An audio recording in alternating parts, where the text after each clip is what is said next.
¿Te imaginas que yo ingresé en el 73 a la universidad? Había ganado el Frejuli las elecciones, luego de una larga dictadura.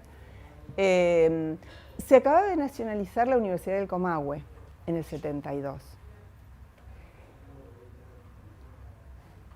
El hecho de la apertura democrática implicó que en las universidades, no pasó solo en la del Comahue, sino en todas las universidades, se poblara de profesores con ideas diferentes, digamos, como la explosión, ¿no? Luego de la dictadura, todo lo que había estado soterrado surge, entonces vienen docentes de otras universidades, o bueno, algunos docentes de acá, que pueden sacar a la luz el pensamiento crítico, concretamente, desde las distintas corrientes, pero el pensamiento crítico, poder, de hecho, la bibliografía que leíamos en economía a Marx, así como leer a Marx, ¿viste? Y ver todas dentro de lo que eran las corrientes en economía, o en sociología y demás, a Fanon, claro, y particularmente en la profesión se había dado en la década del 60 un movimiento muy interesante que era el de reconceptualización, ¿no? Porque en realidad nuestra carrera surge a la luz del capitalismo como una manera de mantener en orden la sociedad, ¿no? Y el proceso de reconceptualización en nuestra profesión implicó un replanteo del rol, ¿no? Un rol mucho más activo, de compromiso. Eso fue. O sea, cuando yo ingresé en 73, este movimiento estaban los ecos de este movimiento. De hecho, había un profesor, Mario Frum, que después termina muerto en una laguna en San Luis, porque con la represión se tuvo que ir. Él tenía el título de trabajador social, que lo habían otorgado en Buenos Aires, creo. Había todo un movimiento, particularmente en lo que era la formación profesional nuestra, que iba replicando en los distintos lugares donde se enseñaba la profesión. Entonces yo les decía, llegar a la universidad era como ver un mundo diferente, un mundo que hasta ese momento, yo creo que nos pasó a casi todos, particularmente como yo lo vivencié, fue como de pronto ver un mundo tan distinto en el que yo había crecido, que no es que no existiera, simplemente yo lo ignoraba. Y ahí fui conociendo todos los movimientos sociales que se habían dado, que existía el socialismo, escuchar hablar de revolución, conocerlo al Che. Bueno, que el Che sí sabíamos que había muerto porque, bueno, fue una... Pero, ¿quién era el Che o qué ideas, en todo caso, orientaban su vida, su militancia? La efervescencia que había dentro de la universidad, con asambleas, con participación, con propuestas, invitando a la participación. Y también darme cuenta, insisto, no fui la única, porque yo creo que uno es parte de un proceso, va haciendo su propio proceso individual, pero también tiene que ver con un proceso del contexto. Quienes habíamos ingresado a estudiar para ayudar, con todas estas nuevas teorías nos fuimos dando cuenta porque había gente que necesitaba que le ayudaran, ¿no? Poder entender que hay un sistema económico llamado capitalismo, que produce y gesta estas desigualdades, por lo cual existen los pobres en realidad. Hay una canción que dice pocos mucho y otros nada, y eso no es casualidad. Pero bueno, y también por ahí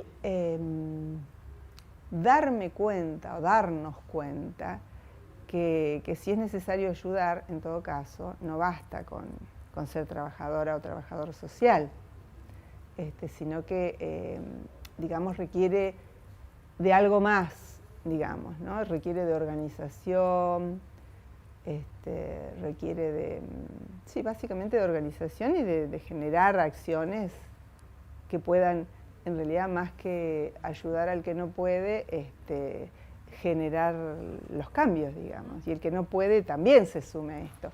Que de hecho eso, yo te hablaba del replanteo del rol, ¿no? No el de ayuda, que ubica al profesional y a la persona, a la gente con la que trabaja en una situación de asimetría, sino insertarse y propiciar junto con la gente la organización, la toma de conciencia, y bueno, y las acciones tendientes a mejorar su situación. Bueno, y darnos cuenta que, bueno, a ver, con ser trabajador social, el nivel de desigualdades que había no lo podías hacer desde una profesión únicamente. Así que, bueno, en ese momento, bueno, había muchas propuestas revolucionarias, de organizaciones revolucionarias, y bueno, y un grupo importante de nuestro curso, sobre todo, adherimos a las ideas revolucionarias del PRT. De hecho, de nuestro curso fuimos detenidas 3 compañeras.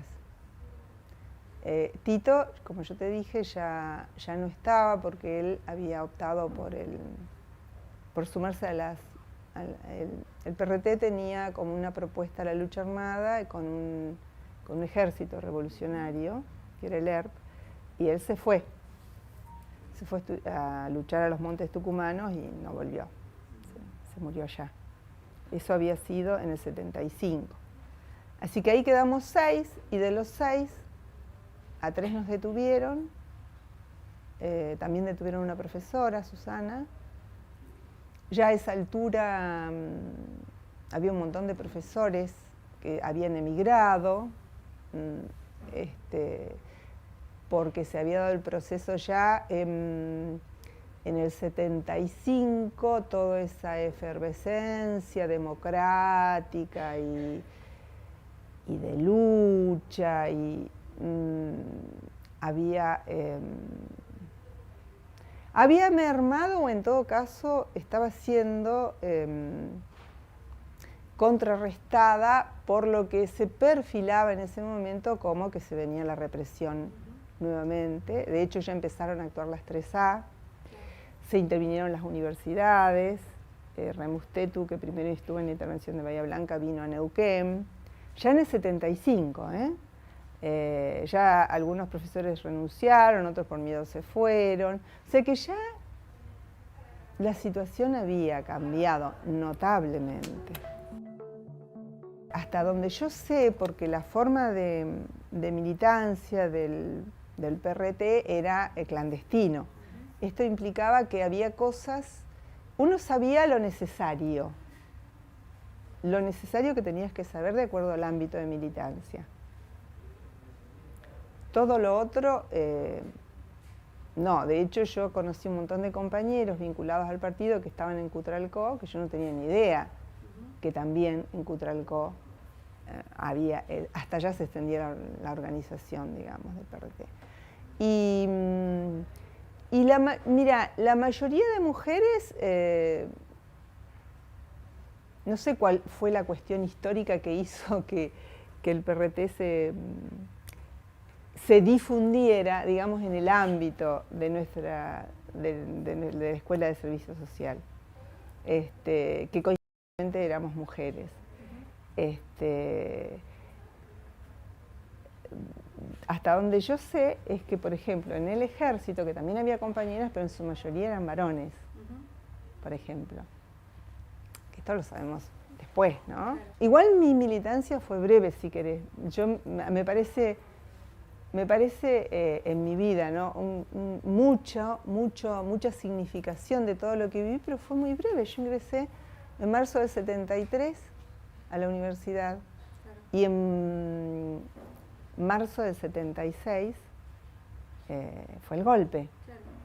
Y yo además me sumé al PRT, no me acuerdo bien, pero creo que a fines del 74, principios del 75, o sea que en realidad fue muy breve. la experiencia que yo puedo contar, ¿no? Y sobre todo en una organización que recién como que se estaba insertando en esta zona, no tenía un desarrollo como lo tenía en Buenos Aires, Córdoba, Santa Fe, digamos, que eran lugares donde una larga historia del PRT, bueno, hay libros respecto de esto, ¿no? Pero bueno, yo me sumo porque me parecía una propuesta interesante y bueno, y mi ámbito de militancia era el universitario, ¿no? Básicamente con la difusión de las ideas revolucionarias, ¿no? O sea, leer la prensa, tratar de ampliar el ámbito de salida de la prensa, digamos que era más bien la cuestión de la difusión, estaba centrado en la línea de la difusión de las ideas revolucionarias del partido. A ver, nosotros en ese momento no teníamos conciencia y conocimiento exactamente. Sí sabíamos que Remustetu, además sabíamos la línea ideológica a la que respondía y había intervenido en la universidad, pero empezábamos a ver como personajes oscuros deambulando, pero no teníamos clara conciencia de qué es lo que estaba pasando, ¿no? Uno de ellos era Guglielminetti, que hay gente que lo conocía y demás. Y bueno, gente que después supimos que era de las 3A, bueno, todos matones además al servicio de Remustetu y del poder, que deambulaban por la universidad. Había casos de que nos pedían documentos, como que el clima se fue enrareciendo, ¿no? Como que ya había como cierta intranquilidad, ¿no? Y ya empezaba a trascender lo que estaba ocurriendo en otros lugares del país, ¿no? Con las listas negras de las 3A, con la gente vinculada al arte que se tenía que ir, las muertes que ocurrían. Entonces como que ya podríamos decir, visto a la distancia, se estaba gestando el miedo. Sí, y ya teníamos más cuidado en cómo manejábamos la prensa, que en ese momento, no sé si por inconsciencia o qué, andábamos con el combatiente y la estrella así, como mostrándola. Y ya ahí habíamos empezado yo en este momento no me acuerdo si fue una medida que se impuso o era que nosotros ya nos estábamos dando cuenta que algo pasaba. Yo estuve casi 5 años presa. Y por ahí cuando alguien sabe, dice, pero ¿cómo saliste? ¿Cómo estás así? ¿Cómo? O bueno, o a otras compañeras, o cómo, bueno, formamos parte del presente. Y yo creo que en gran parte fue por eso, ¿no? Porque fue la mirada colectiva. Poder asumirnos como parte de un proceso histórico y que no es que yo estoy presa, o sea, no esta cuestión de la victimización, ¿no? A mí me metieron presa, me hicieron todo lo que me hicieron y aquí estoy. Yo creo que pudimos elaborar colectivamente que esto era una consecuencia de nuestra posición política e ideológica y darnos cuenta de eso y además del transitar colectivo por esta situación de encierro, creo que nos fortaleció. Bueno, esto fue en el 84. Y bueno, di unas vueltas por la universidad hasta que, bueno, ingresé en el 85, que también era un momento de mucha participación. Formé parte del centro de estudiantes en alguno de los años, no me acuerdo. Fui consejera directiva. Generamos un encuentro en el ámbito universitario en un aula de servicio social y fuimos convocando a todos los que habían sido estudiantes de servicio social, que muchos eran profesionales, profesor, hicimos como una convocatoria que éramos en esa aula muchos y muchas.